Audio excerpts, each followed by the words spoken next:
Hello everyone. Last video में हमने सीखा था कि त्रिभुज कैसे बनता है और ये कितने प्रकार के होते हैं। अब हम सीखेंगे सिमिलैरिटी या समरूपता, जो कि किसी त्रिभुज के अंदर कैसे लगाई जाती है और इसका उपयोग हम एग्जाम में आने वाले क्वेश्चंस में कैसे करते हैं, या सिमिलैरिटी पर बेस्ड क्वेश्चंस किस तरीके से पूछे जाते हैं। उससे पहले मैं आपको सिखाऊंगा कि सिमिलैरिटी आखिर होती क्या है। देखिए, सिमिलैरिटी की डेफिनेशन क्या होगी। Two figures having the same shape and not necessarily the same size are called similar figure. मतलब इस बात का क्या है कि ऐसे दो फिगर या दो कोई आकृतियां जिनकी शेप समान हो, मतलब उनका आकार सेम हो, लेकिन उनका साइज डिफरेंट भी हो सकता है और सेम भी हो सकता है, दोनों बातें हैं, तो उन दोनों को हम क्या कहेंगे, सिमिलर फिगर कहेंगे। जैसे एग्जाम्पल के लिए आप ऐसे मान सकते हो कि दो सर्कल हमें दिए हुए हैं, एक की रेडियस 5 सेंटीमीटर है और एक की रेडियस 10 सेंटीमीटर है। तो दोनों की जो शेप है वो तो सर्कल ही है, लेकिन दोनों का साइज डिफरेंट है, तो इन दोनों को हम क्या कहेंगे, सिमिलर कहेंगे। ऐसे ही एक और एग्जांपल में हम सीख सकते हैं, जैसे मान लो इक्विलेटरल ट्रायंगल होता है या समबाहु त्रिभुज होता है। तो समबाहु त्रिभुज के बारे में आप जानते हो कि उसकी तीनों भुजाएं बराबर होती हैं। तो एक त्रिभुज हमारे पास है 5 सेंटीमीटर साइज का और दूसरा त्रिभुज हमारे पास है 10 सेंटीमीटर साइड का। तो हम ये कहेंगे कि ये दोनों की जो शेप है वो तो सेम है, लेकिन दोनों का जो साइज है वो डिफरेंट है। तो डिफरेंट हो भी सकता है, नहीं भी, ये बात मैं थोड़ी सी आगे आपको चल के बताऊंगा जब मैं कॉन्ग्रुएंसी को सिखाऊंगा। फिलहाल यहाँ पर हमें क्या ध्यान रखना है कि सिमिलैरिटी जो लगेगी वो किन चीज़ों में है, जो दोनों आपस में देखने में सिमिलर होती हैं, लेकिन उनका साइज डिफरेंट हो भी सकता है और नहीं भी हो सकता।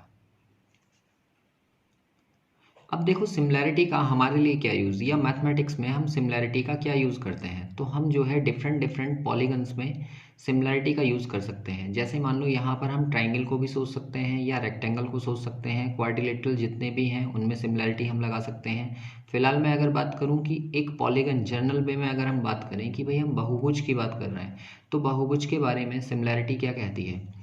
To polygons of the same number of sides are similar. कोई से भी दो पॉलीगन बहुभुज सिमिलर कहलाएंगे अगर all corresponding angles are equal, मतलब दोनों जो शेप दी हुई है ना उनके करस्पॉन्डिंग एंगल्स बराबर होने चाहिए। और सेकंड कंडीशन है all the corresponding sides are in the same ratio या प्रोपोर्शन, मतलब उसकी जो साइड्स है ना उनका अनुपात बराबर होना चाहिए, वो एक कांस्टेंट होना चाहिए।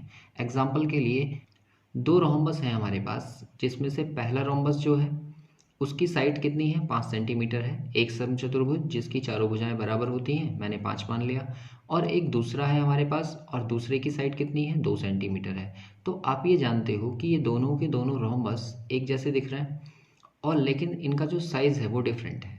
तो अभी जो हमने पॉइंट पढ़ा उस पॉइंट में क्या सीखा था कि दो पॉलीगन जो हैं वो सिमिलर होंगे अगर उनकी साइड्स का रेशियो बराबर हो और उनके एंगल्स बराबर हों।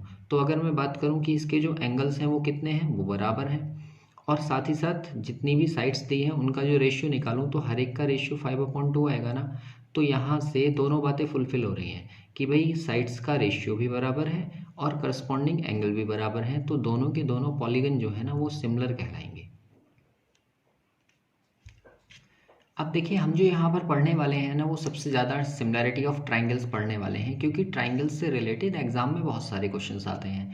तो अगर हम बात करें कि भाई ट्राइंगल्स या दो त्रिभुज कब सिमिलर होंगे, तो यहाँ पर कंडीशन दी हुई है कि two triangles are similar if, दो त्रिभुज आपके सिमिलर कहलाएंगे या समरूप कहलाएंगे कब, जब पहली कंडीशन दी है their corresponding angles are equal, या तो उनके करस्पॉन्डिंग एंगल बराबर हों, और दूसरी कंडीशन हमें दी है their corresponding sides are in the same ratio, मतलब जो उनकी साइड्स हैं वो सेम रेशियो में होंगी। चलिए इसको एक डायग्राम से मैं आपको समझाता हूँ। जैसे मान लो यहाँ पर दो ट्राइंगल दिए हुए हैं और उन दोनों ट्राइंगल्स में सारे एंगल जो हैं, एक ट्राइंगल आपका पी क्यू आर है और दूसरा ट्राइंगल आपका ए बी सी है।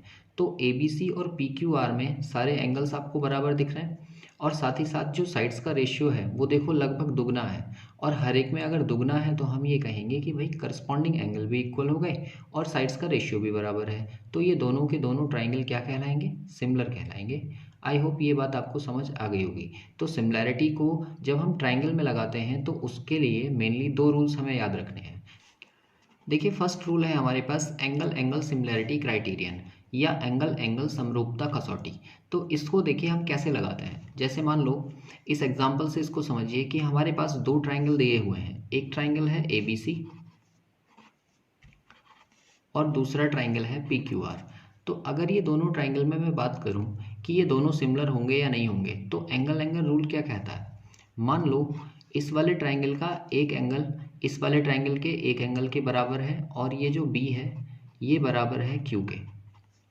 तो यहाँ से हमें ये पता चल रहा है कि भाई ये दोनों ट्राइंगल जो हैं, इन दोनों ट्राइंगल के दो एंगल्स बराबर हैं। तो हम इसको कैसे लिखेंगे, in triangle A B C and P Q are.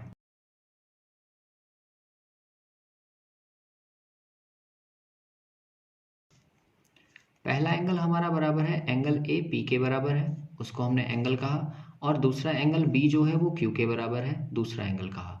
तो यहाँ से हम ये बोल सकते हैं कि by angle angle similarity criterion या एंगल एंगल समरूपता कसौटी से triangle A B C similar हो जाएगा ट्राइंगल पी क्यू आर के। यहाँ से हमने इसको प्रूफ कर लिया कि ये दोनों ट्राइंगल आपस में सिमिलर हैं। ठीक है, तो यहाँ से आप इसको डेफिनेशन के रूप में कैसे याद रख सकते हो कि किसी एक त्रिभुज के कोई दो कोण किसी दूसरे त्रिभुज के कोई दो कोणों के बराबर हों तो वो दोनों त्रिभुज आपस में समरूप कहलाते हैं। तो अगर ये दोनों ट्राइंगल आपस में सिमिलर हैं तो यहाँ से हमें क्या क्या रिजल्ट्स मिलते हैं।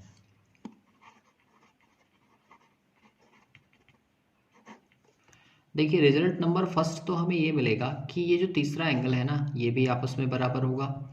तो एंगल सी जो है वो बराबर होगा एंगल आर के, और साथ ही साथ इनकी साइड्स का रेशियो वो भी करस्पॉन्डिंग या संगत बराबर होगा। मतलब यहाँ वाली जो साइड है ए बी उसका रेशियो बराबर होगा पी क्यू से। तो हम इसको यहाँ बोल सकते हैं कि A B upon P Q जो है वो बराबर होगा B C upon Q R के,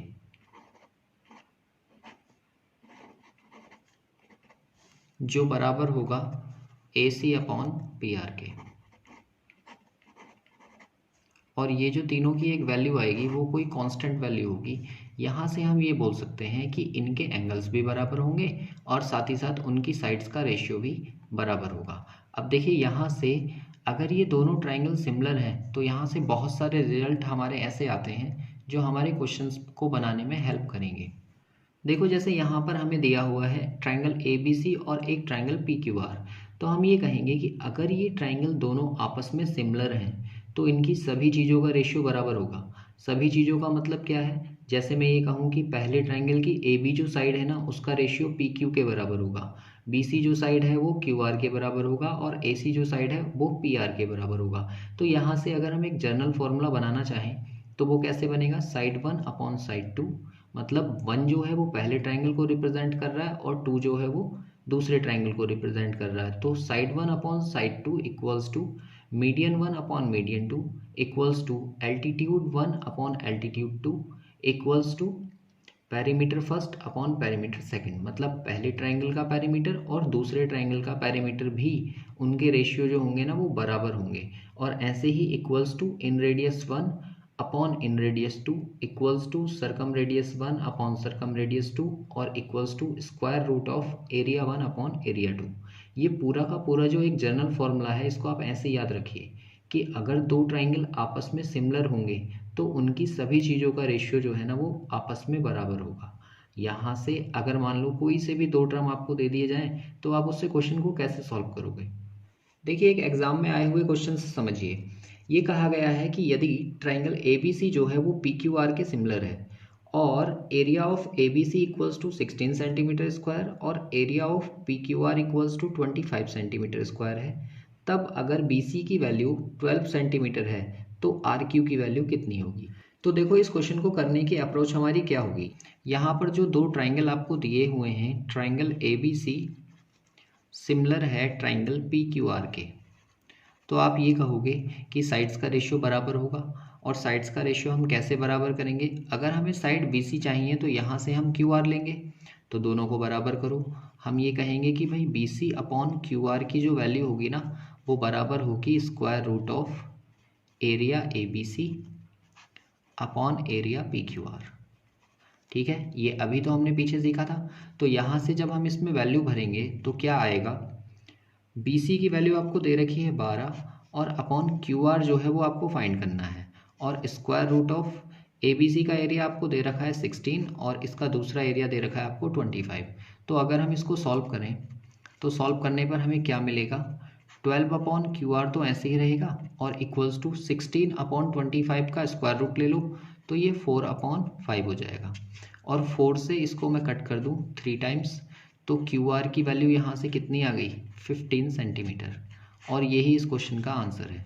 ठीक है, तो ये हमें कहाँ से सीखा, अगर दो ट्राइंगल आपस में सिमिलर होंगे तभी उनकी साइड्स का रेशियो एरिया के स्क्वायर रूट के बराबर होता है। ये फॉर्मूला हम डायरेक्ट लगाएंगे जो अभी हमने पीछे सीखा था। आई होप ये आपको समझ में आ गया होगा। अब देखिए सिमिलैरिटी पर बेस्ड एक थ्योरम है जो काफ़ी इंपॉर्टेंट है, जिसे थेल्स थ्योरम या बेसिक प्रोपोर्शनैलिटी थ्योरम कहते हैं। और ये कहाँ पर अप्लाई होती है, कहीं पर भी दो ट्राइंगल अगर सिमिलर हैं तो हम वहाँ पर थेल्स थ्योरम को अप्लाई कर सकते हैं। और ये थेल्स थ्योरम क्या कहती है, देखिए जैसे यहाँ पर दो ट्राइंगल दिए हुए हैं, एक है ट्राइंगल ADE और दूसरा ट्राइंगल है ABC, और साथ ही साथ ये वाली साइड जो है इस वाली साइड के पैरेलल है। तो अगर मैं बात करूं कि ये दोनों ट्राइंगल, एक छोटा वाला और एक बड़ा वाला, ये दोनों आपस में सिमिलर होंगे क्या, तो आप कहोगे हाँ होंगे। अभी तो हमने सीखा है कि एंगल के रूल से दो ट्राइंगल सिमिलर होते हैं, और वो कौन से दो एंगल हैं, देखिए अगर ये वाली साइड इस वाली साइड के पैरेलल है तो ये वाला जो एंगल है इस वाले एंगल के बराबर होगा, एंगल B जो है वो बराबर होगा एंगल D के। ऐसा क्यों हुआ, क्योंकि ये क्या है, कॉरस्पॉन्डिंग एंगल्स हैं।